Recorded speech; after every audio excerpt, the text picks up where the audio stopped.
Assalamualaikum warahmatullahi wabarakatuh. Perkenalkan, nama saya Muhammad Anwar Rafiq. Saya dari kelas 2G Prodi Ekonomi Syariah. Di sini saya akan menjelaskan dari semua materi yang disusun jadi satu PPT, yaitu materinya rekapan materi usul fikih. Latar belakang reka materi usul fikih pertemuan 1-14 disusun untuk merangkum materi yang telah dipelajari selama perkuliahan. Rekap ini bertujuan memudahkan pemahaman, ingat kembali pokok-pokok materi, serta menjadi bahan persiapan dalam menghadapi evaluasi pembelajaran.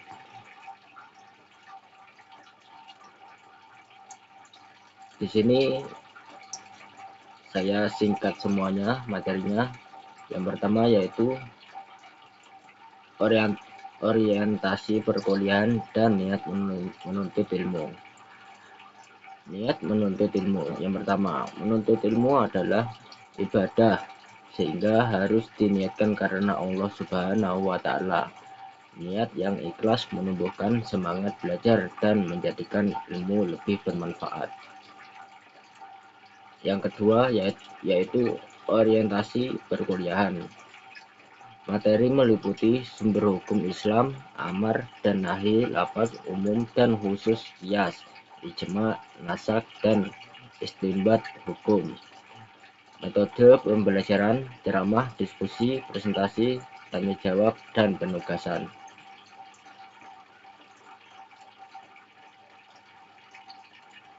Pertemuan kedua yaitu pengertian usul fikih dan pembagian hukum.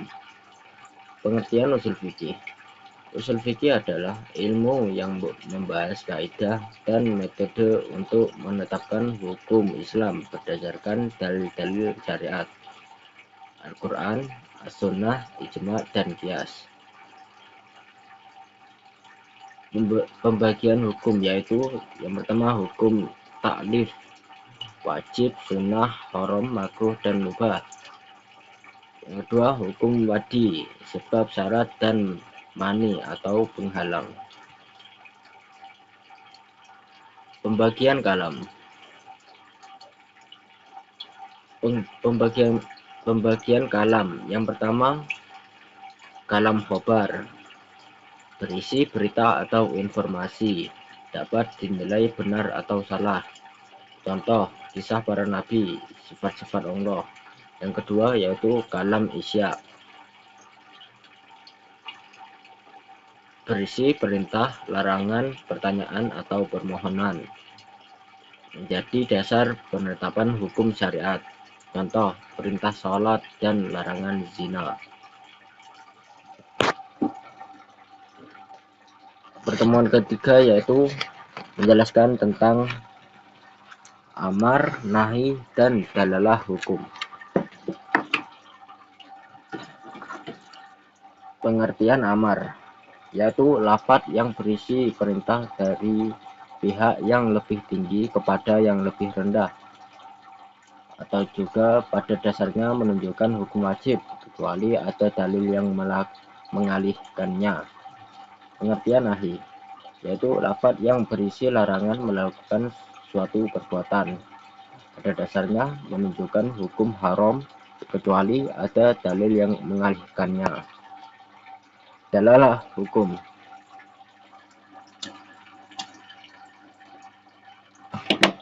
yaitu petunjuk makna dari lafaz Al-Quran dan As-Sunnah untuk menetapkan hukum. Hasil hukum yaitu wajib, sunnah, haram, makruh, dan mubah. Kaidah amar. Yang pertama, amar pada dasarnya menunjukkan wajib.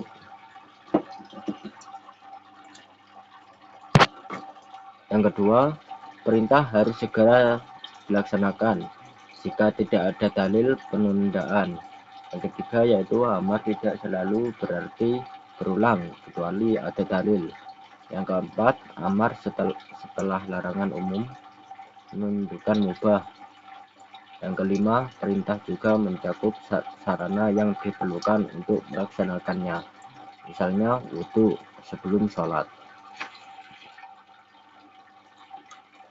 Pertemuan keempat yaitu lafaz umum atau al-am. Pengertian al-am yaitu lafaz yang mencakup seluruh individu tanpa pembatasan, berlaku umum selama tidak ada dalil yang mengkhususkannya, digunakan agar hukum syariat berlaku luas. Bentuk-bentuk lafaz umum: kullu artinya setiap atau semua, isim jamak dengan alif lam, isim mausul alladzi alladzina man ma, isim nakirah pada kalimat tertentu, larangan atau penafian. Taksis. Pengertian taksis yaitu membatasi atau mengeluarkan sebagian objek dari lafaz umum berdasarkan dalil yang sah. Taksis dibagi menjadi 4. Taksis berasal dari yang pertama Al-Quran, As-Sunnah, Ijma, dan dalil syariat lainnya. Pertemuan kelima yaitu mutlak dan muqayyad. Mutlak adalah lafaz yang menunjukkan makna umum tanpa batasan sifat, syarat, waktu, atau tempat. Berlaku umum selama tidak ada dalil yang membatasinya. Yang kedua yaitu muqayyad. Muqayyad adalah lafaz yang dibatasi oleh sifat, syarat, atau ketentuan tertentu. Hukum hanya berlaku pada keadaan yang telah ditentukan. Perbedaan: mutlak tidak memiliki batasan, muqayyad memiliki batasan tertentu.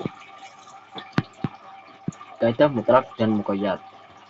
Lafaz mutlak tetap dipahami secara umum jika tidak ada dalil pembatas. Jika mutlak dan muqayyad memiliki sebab dan hukum yang sama, maka mutlak mengikuti muqayyad. Jika sebab hukumnya berbeda, masing-masing dipahami sesuai konteksnya. Pertemuan ke-6 yaitu mujmal dan bayan. Mujmal yaitu lafaz yang maknanya masih umum atau belum jelas, memerlukan penjelasan dari dalil lain, Al-Quran, As-Sunnah, Ijma, dan lain-lain. Contohnya, perintah mendirikan sholat dalam Al-Quran, belum menjelaskan tata cara pelaksanaannya. Pengertian bayan. Bayan yaitu penjelasan terhadap lafaz mujmal agar maknanya menjadi jelas, menjadi dasar untuk memahami dan mengamalkan hukum syariat dengan benar. Bentuk bayan. Yang pertama, qauli, penjelasan melalui sabda Rasulullah SAW.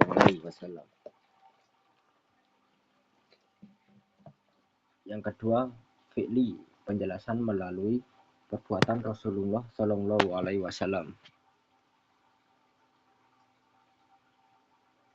terhadap perbuatan sahabat. Tulisan, isyarat, penjelasan melalui tulisan atau isyarat. Relasi mujmal dan mubayyan. Mujmal, lafaz yang belum jelas. Bayan, menjelaskan lafaz mujmal sehingga menjadi mubayyan atau jelas.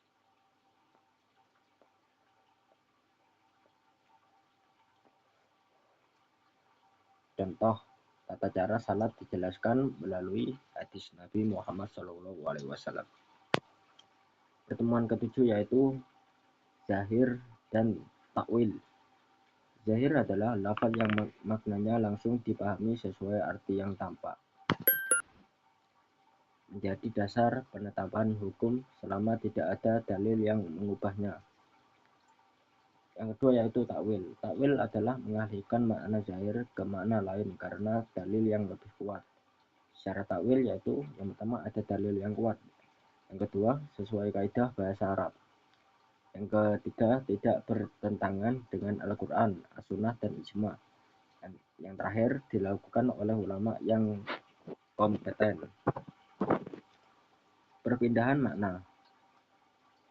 Yang pertama, perubahan makna zahir karena adanya dalil atau konteks. Contohnya, Pertama, perintah wajib, sunnah jika ada dalil, larangan haram, makruh jika ada dalil. Dapat dipengaruhi oleh yang pertama asbabun nuzul, yang kedua hadis penjelas, yang ketiga konteks ayat. Pertemuan 8 yaitu pengertian nasak dan syaratnya. Nasak adalah berarti menghapus atau mengganti hukum syariat dengan hukum lain yang datang kemudian berdasarkan wahyu. Terjadi hanya pada masa Rasulullah SAW saat wahyu masih turun. Contoh perubahan arah kiblat dari Baitul Maqdis ke Ka'bah dari Al-Quran surat Al-Baqarah ayat 144.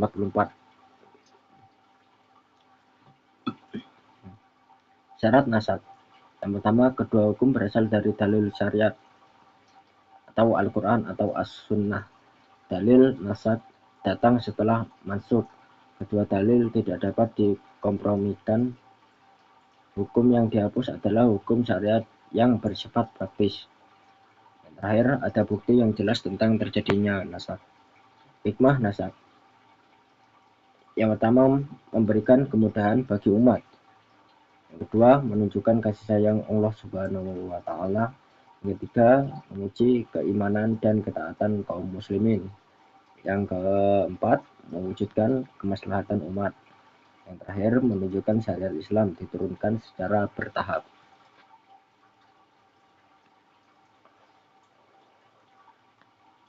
Pertemuan ke-9 menjelaskan tentang ta'arud al-adillah. Ta'arud adalah keadaan ketika dua dalil syariat tampak bertentangan dalam menetapkan hukum. Pertentangan hanya secara lahiriah, bukan berarti ada kontradiksi dalam syariat. Ulama berusaha menyelesaikan agar seluruh dalil tetap dapat dipahami dan diamalkan. Metode penyelesaian. Yang pertama jam, yang kedua tarjih, yang ketiga nasab. Metode penyelesaian. Jam menggabungkan dua dalil agar kedua tetap dapat diamalkan. Kedua menjadi metode yang diutamakan. Tarjih dilakukan jika jam tidak memungkinkan berdasarkan kekuatan sanad, perawi, makna, dan dalil pendukung. Yang ketiga yaitu nasak atau mengganti hukum. Digunakan jika diketahui ada dalil yang datang lebih akhir. Contoh perubahan kiblat dari Baitul Maqdis ke Ka'bah. Pertemuan ke-10 yaitu menjelaskan tentang ijma dan kehujahannya. Ijma adalah berarti kesepakatan seluruh mujtahid setelah wafatnya Rasulullah SAW tentang suatu hukum syariah jadi sumber hukum Islam setelah Al-Quran dan As-Sunnah.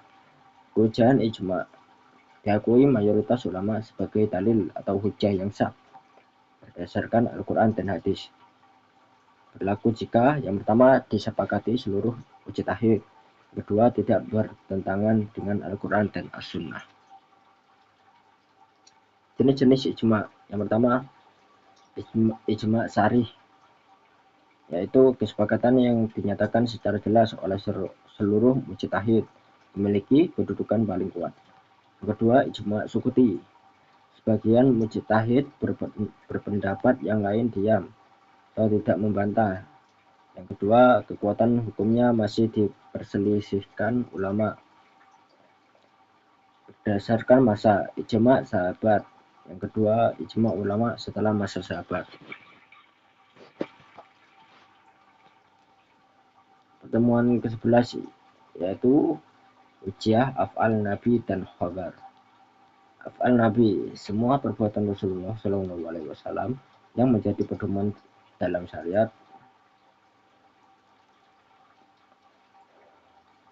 Klarifikasi. Yang pertama tasyri, perbuatan ibadah, salat, puasa, zakat, haji. Jibiliyah, kebiasaan manusia, makan, tidur, berpakaian. Kasais an-nabi, khususan yang hanya berlaku bagi nabi. Kabar, berita atau informasi yang disandarkan kepada Rasulullah SAW menjadi dasar untuk mengetahui ucapan, perbuatan, dan ketetapan Nabi Muhammad SAW. Jenis hadis dan kojanya. Yang pertama, nawir, mutawatir, diriwayatkan banyak perawi, menghasilkan keyakinan yang pasti. Ahad, perawi tidak mencapai derajat mutawir, terdiri dari masyhur, aziz, gharib. Kehujahan hadis. Hadis adalah sumber hukum Islam kedua setelah Al-Quran. Berfungsi menjelaskan ayat Al-Quran. Yang kedua, merinci hukum syariat. Yang ketiga, menetapkan hukum pada persoalan yang belum dijelaskan secara tegas. Hadis dapat dijadikan hujah jika memenuhi syarat kesahihan.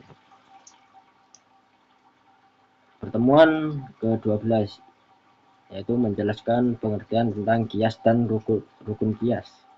Kias adalah metode menetapkan hukum pada masa baru dengan menyamakannya pada masalah yang sudah memiliki hukum karena memiliki ilat atau sebab hukum yang sama, digunakan untuk menjawab persoalan baru sesuai prinsip syariat. Rukun kias. Yang pertama, asal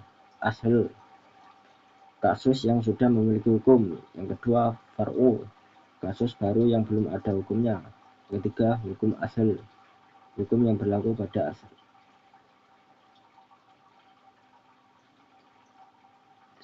Ilat, sebab yang menjadi dasar penetapan hukum. Kehujahan kias diterima oleh mayoritas ulama sebagai sumber hukum setelah Al-Quran, As-Sunnah, Ijma'. Digunakan jika tidak ada nas yang tegas, tidak boleh bertentangan dengan Al-Quran, As-Sunnah, dan Ijma'. Contoh kias: asal, khamar, haram karena memabukkan. Far'u, narkotika. Ilat, merusak akal. Hukum, narkotika dikiaskan haram. Pertemuan ke-13 menjelaskan tentang larangan an-nahyi dan kemampuan al-istithah.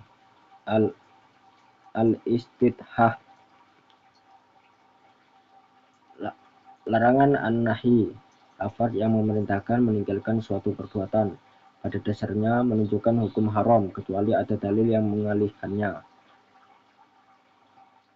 Dan janganlah kamu mendekati zina, dari Al-Quran surat Al-Isra ayat 33. Ayat 32, kemampuan al-istiha'ah. Syariat tidak membebani seseorang di luar kemampuannya. Contoh, salat sambil duduk bagi yang sakit, jamak dan qashar bagi musafir, mengganti puasa bagi yang tidak mampu. Tertib dalil atau urutan. Yang pertama, Al-Quran atau sumber hukum utama. Yang kedua, As-Sunnah, menjelaskan dan merinci Al-Quran. Yang ketiga, Ijma', kesepakatan para mujtahid. Yang keempat yaitu qiyas, menetapkan hukum pada masalah baru berdasarkan ilat yang sama. Yang terakhir, pertemuan terakhir yaitu sifat mufti dan mustafti. Mufti adalah orang yang memberikan fatwa berdasarkan Al-Quran, As-Sunnah, Ijma', dan qiyas. Sifat mufti: muslim, balik, berakal, dan berakhlak baik, menguasai Al-Quran, As-Sunnah, bahasa Arab, dan usul fikih, jujur, adil, amanah, serta tidak berfatwa tanpa ilmu. Mustafti: orang yang meminta fatwa kepada mufti harus jujur dalam menyampaikan masalah dan menghormati fatwa diberikan. Hukum mujtahid.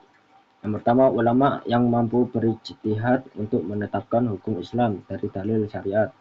Yang kedua, harus menguasai Al-Quran, As-Sunnah, bahasa Arab, usul fikih, ijma', qiyas, dan memahami ilat hukum. Hukum ijtihad.